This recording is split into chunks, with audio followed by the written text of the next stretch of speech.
ಎನ್ನಾಚೆಣ್ಣೆ ಅಂಡಾಳು ಹುಚ್ಚಿ ನಾಯಿ ಅಂಟಿಸ್ಕೊಂಡ್ ಬಂದ್ಬಿಡ್ತು. ಅಂಡಾಳು ಅಂಡಾಳು ನನಗೆ ನಡಿಯಕ್ ಆಗ್ತಾ ಇಲ್ಲ. ಮನೆ ತನಕ ಸ್ವಲ್ಪ ಬಿಟ್ಟು ಬರ್ತೀಯ? ಅದಕ್ಕೆ ನಾನು ಸಹಾಯ ಮಾಡ್ತೀನಿ. ಬಾನೆ ಮನೆ ತನಕ ಬಿಡ್ತೀನಿ. ಎಣ್ಣೆ ನಿನ್ನ ಮಕನಕ್ಕೆ ಕಲ್ಯಾಣ ಮಾಡಿದೆಯಲ್ಲ, ನನ್ನನ್ನು ಕರೆದೆಯ ಈಗ ಮಾತ್ರ ಈ ಸಂಗತಿ ನಾರಗ ಬಂತ. ಆಗಲ್ಲ ಅಂಡಾಳು, ಅದೊಂದು ದೊಡ್ಡ ಕತೆ. ಆ ಕಲ್ಕತ್ತಾ ಕೋಟ್ಯಾಧಿಪತಿ ಇದಾನಲ್ಲ,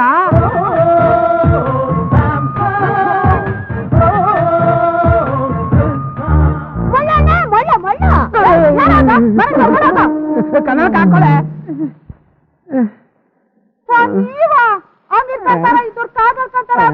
ಏನಾಯ್ತು? ಹುಚ್ಚು ನಾಯಿ ಅಟ್ಯಾಕ್ ಮಾಡುತ್ತೆ.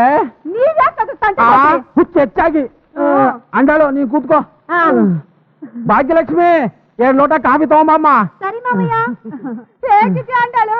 ನಲ್ಲ ಇರ್ತೀಯಮ್ಮ. ಯಾವಾಗ್ಲೋ ನೀನ್ ನೋಡಿದ್ದು. ಏನಮ್ಮ ನಿಂಗೆ ಎಲ್ಲ ನನ್ನ ಮರ್ತು ಇದೇನ ಅಂಡಾಳು? ನಿನ್ ಭಾಷೆನೇ ಒಂಥರ. ಅದು ತಮಿಳುಗನ್ನಡ ಕಣೆ.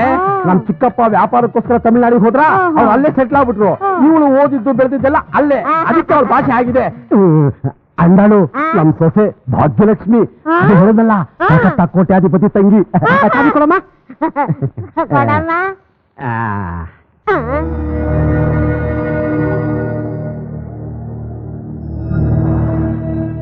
ಎಲ್ಲಮ್ಮ ಕೊಂಚ ಮಗ ತೋರಿಸು.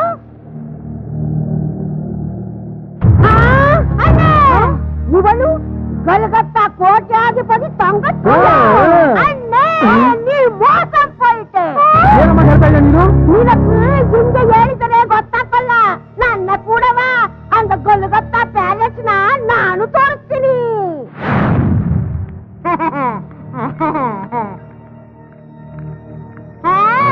ನೋಡ್ತೀಯ ಅಣ್ಣೆ, ಇದೇ ಕಲಕಲಕತ್ತ ಪ್ಯಾಲೇಸ್ ಅಂದ ಮಹಾರಾಜಾವ ವರಕ್ಕೆ ಗರಿ. ಕ್ರಿಸ್ತು ಗೋವಿಂದ, ಗೋವಿಂದ ಬಾರೋ ಹೊರಗೆ. ಯಾರು ನೀವು? ನಾನು ಯಾರು? ಹೌದು ಯಾರು? ನಾನು ರಾಜವಂಶಸ್ಥ ಪರಂದಾಮಯ್ಯ. ನಿಮಗೆ ಗೊತ್ತಿಲ್ವಾ? ಯಾವ ತಮ್ಮ ರಾಜವಂಶಸ್ಥ ಪರಂದಾಮಯ್ಯ ರೀ ನೀವು? ನೋಡಿದ್ಕೊಂಡು ನಿಮ್ಮನ್ನು ಗುಟ್ಟಿಗೆ ನೀವೇನು ಮೈಸೂರು ಮಹಾರಾಜ್ರ? ಏನ್ರಿ ಅವನು ಆಗ ಮಾತಾಡ್ತಿದ್ದಾನೆ? ಆಂಟಿ ಏನ್ ಹಾಗೆ ಹೇಗೆ ಅಂತ ಮರ್ಯಾದೆ ಇಲ್ಲದೆ ಮಾತಾಡ್ತಿದ್ಯಾ? ಗಲಾಟೆ ಮಾಡಿದ್ರೆ ಮಂಗಮ್ಮನ್ ಪಾಳಿ ಮೋರಿಯಲ್ಲಿ ಹೂತಾಕ್ಬಿಡ್ತೀನಿ. ಅಂದ್ರೆ ನಾವು ಯಾರು ಅಂತಲೇ ಗೊತ್ತಿಲ್ವಾ? ನಿಂಗೆ ಹುಚ್ಚ ಕಡ್ದಿದ್ಯಾ? ಆವಾಗ ನೀವು ಕೇಳ್ತಿದ್ಯಲ್ಲ. ಹೋಗ್ಲಿ, ಇವಳು ಯಾರು ಅಂತ ಆದ್ರೂ ಗೊತ್ತಾ ನಿಮಗೆ? ಇವಳ ಯಾರಮ್ಮ ನೀನು? ನನ್ನ ಹೆಸರು ಲಕ್ಷ್ಮಿ ಅಂತ. ನಮ್ಮಣ್ಣ ಸ್ಯಾಮ್ಸಂಗ್ ಕ್ರಿಸ್ ಅಂತ. ಅವ್ನು ನೋಡೋಕೆ ನಿಮ್ ಥರನೇ ಇದ್ದಾನೆ. ಓ ಅದ್ದ ವಿಷಯ. ಅದಕ್ಕೆ ಆವಾಗಲೂ ಇವರೆಲ್ಲ ನನ್ ನೋಡಿ ಎಗರಾಡ್ತಿದ್ದಾರೆ. ಇವರಿಬ್ಬರು ನಾಟಕ ಮಾಡ್ತಾ ಇದ್ದಾರೆ. ಸಂಗತಿಗೆ ಚೆನ್ನೆ ಮೇಲೆ ಚೆನ್ನಾಗಿ ನಾಲ್ಕು ಬಾರಿಸು, ಆಗ ನಿಜವಾದ ಅಣ್ಣ ಹೊರಕ್ಕೆ ಬರ್ತಾನೆ. ನಿಮಗೆ ಇವಳು ಯಾರು ಅಂತಲೇ ಗೊತ್ತಿಲ್ಲ ಅಲ್ಲ? ಗೊತ್ತಿಲ್ಲ. ಲಕ್ಷ್ಮಿ, ನಿನಗೂ ಇವನು ಯಾರು ಅಂತಾನೆ ಗೊತ್ತಿಲ್ಲ ಅಲ್ವಾ? ಗೊತ್ತಿಲ್ಲ ಮಾವಯ್ಯ. ನನ್ನ ಹತ್ರನೇ ಸುಳ್ಳು ಬೊಗಳ್ತೇನೆ ನೀನು.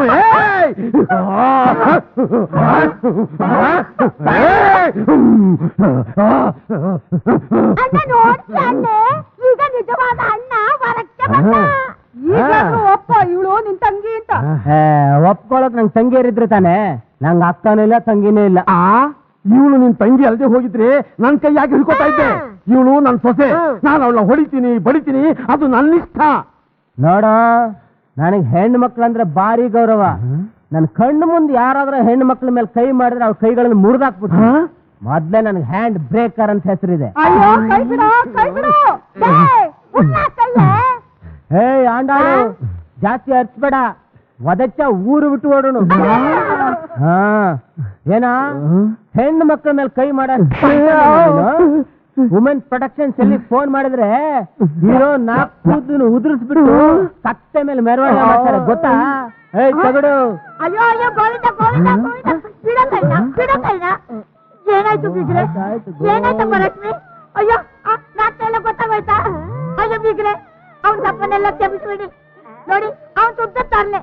ನಿಮ್ ಮಗ ಇವಳನ್ನು ಪ್ರೀತಿಸ್ತಾನೆ ಅಂತ ಗೊತ್ತಾದಾಗ ಕೋಟ್ಯಾಧಿಪತರ ನಾಡಿ ಈ ಮದುವೆ ಮಾಡ್ತಾ ನಾನು ಎಷ್ಟು ಬೇಡ ಅಂತ ಕೇಳಲಿಲ್ಲ. ನೀವು ದೊಡ್ಡವರು, ಅವ್ನ ತಪ್ಪನ್ನೆಲ್ಲ ಹೊಟ್ಟೆಗೆ ಹಾಕೊಳ್ಳಿ. ನನ್ ಮಗ ಬಹಳ ಹಾಳು ಮಾಡ್ಬೇಡಿ ಬೀಗ್ರೆ. ಬೀಗ್ರೆ, ನಿಮ್ ದಮ್ಮಯ್ಯ ನಿಮ್ ಕೈ ಮುಗಿತೀನಿ. ಈಗೇನ್ ಹೇಳ್ತೀಯೋ ಕಲ್ಕತ್ತಾ ಕೋಟ್ಯಾಧಿಪತಿ ಶಾಂಸನ್ ಕ್ರಿಸ್ತು? ನನ್ನೇ ಮಾಡಿಸ್ತ್ಯಾ? ನಿನ್ನ ಮೇಲೆ ಚೀಟಿಂಗ್ ಕೇಸ್ ಹಾಕಿ ಕಂಬಿ ಅನ್ಸೋ ಮಾಡ್ಲಿಲ್ಲ. ನಾನು ತಂಬೂರಿ ದಾಸಯ್ಯ ಮೊಮ್ಮಗ ಪರಂದಾಮಯ್ಯನೇ ಅಲ್ಲ. ಪರಂದಾಮಯ್ಯನವರೇ, ನಿಮ್ಗೊಂದು ವಿಷಯ ಗೊತ್ತಾ? ಏನು? ಈ ಭೂಮಿಯಲ್ಲಿ ನಿಧಿಗಿರಿ ಸಿಕ್ಕಿದ್ರೆ ಏನ್ ಹೇಳಿದೆ? ಅದೇ, ಈ ಭೂಮಿಯಲ್ಲಿ ನಿಧಿಗಿರಿ ಸಿಕ್ಕಿದ್ರೆ ಮೊದ್ಲದನ್ನ ಸರ್ಕಾರಕ್ಕೆ ತಿಳಿಸ್ಬೇಕು, ಗೊತ್ತಾ? ನನಗೇನು ಗೊತ್ತಿಲ್ಲಪ್ಪ. ಸರ್ಕಾರಕ್ಕೆ ತಿಳಿಸಿದ್ರೆ ಏನಾಗುತ್ತೆ ಗೊತ್ತಾ? ಗೊತ್ತಿಲ್ಲಪ್ಪ. ಪೊಲೀಸ್ನವ್ರ ಮನೇನ್ ರೈಡ್ ಮಾಡಿ ನಿಧಿನ ಸೀಸ್ ಮಾಡಿ ಮನೆಯವ್ರನ್ನ ಬೂಟ್ ಕಾಲಲ್ಲಿ ಒದ್ದು ಲಾಕಪ್ ಹಾಕ್ತಾರೆ, ಗೊತ್ತಾ? ಗೊತ್ತಿಲ್ಲಪ್ಪ. ಸರ್ಕಾರಕ್ಕೆ ಮೋಸ ಆಗಿದೆ ಅಂತ ಹೇಳಿ 20 ವರ್ಷ ಜೈಲಲ್ಲಿ ರಾಗಿ ಬೀಸ್ಬೇಕಾಗತ್ತೆ, ಅದು ಗೊತ್ತಾ? ಗೊತ್ತಿಲ್ಲಪ್ಪ. ಅದೆಲ್ಲ ಗೊತ್ತಾಗೋ ಕಾಲ ಈಗ ನಿಮಗೆ ಬಂದಿದೆ. ಗೊತ್ತು ಮಾಡೋದು ಬೇಡ ರಾಜ. ಅದು ನಮ್ ತಾತ ನಿಧಿ ನಮಗೆ ಸಿಕ್ಕೈತೆ. ನಾನು ಅದ್ರ ಮೇಲೆ ಭಾರಿ ಆಸೆ ಇಟ್ಟಿದ್ದೀನಿ ರಾಜ. ನಾನು ಅಷ್ಟೇ, ನನ್ನ ತಂಗಿ ಮೇಲೆ ಭಾರಿ ಆಸೆ ಇಟ್ಕೊಂಡಿದ್ದೀನಿ ರಾಜ. ಗೊತ್ತಾಯ್ತು ಗೊತ್ತಾಯ್ತು ಗೊತ್ತಾಗೋಯ್ತು ರಾಜ. ಲಕ್ಷ್ಮಿ, ನಡಿಯಮ್ಮ ಮನೆಗೆ ಹೋಗೋಣ ಅಂದಳು. ನಡಿ ಹೋಗೋಣ. ಐಸು ಬಾರೆ ಅಮ್ಮ, ಬರ್ತೀನಮ್ಮ. ಗೋವಿಂದ ಬರ್ಲಾ? ಬರ್ತೀನಮ್ಮ, ಬಾಸಿ ಹೋಗೋಣ.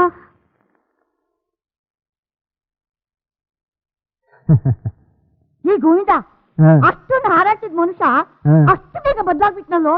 ಪಕ್ಕ ಕರ್ಕೊಂಡೋಗಿ ಏನ್ ಹೇಳಿದ್ಯೋ? ಭಗವದ್ಗೀತೆ.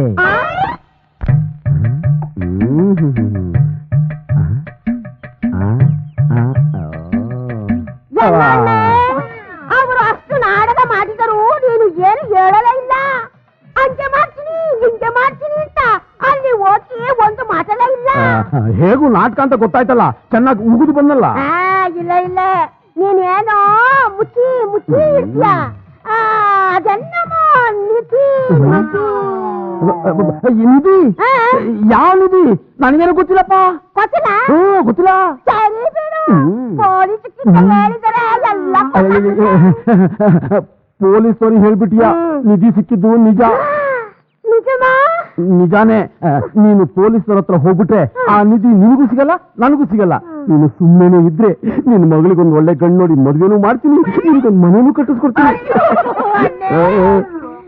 ನಂಗೂ ಸ್ವಲ್ಪ ನಿಧಿ ತೋರಿಸು ಅಣ್ಣೆ. ಅಯ್ಯೋ, ಬಂಗಾರ ಕಿರೀಟ.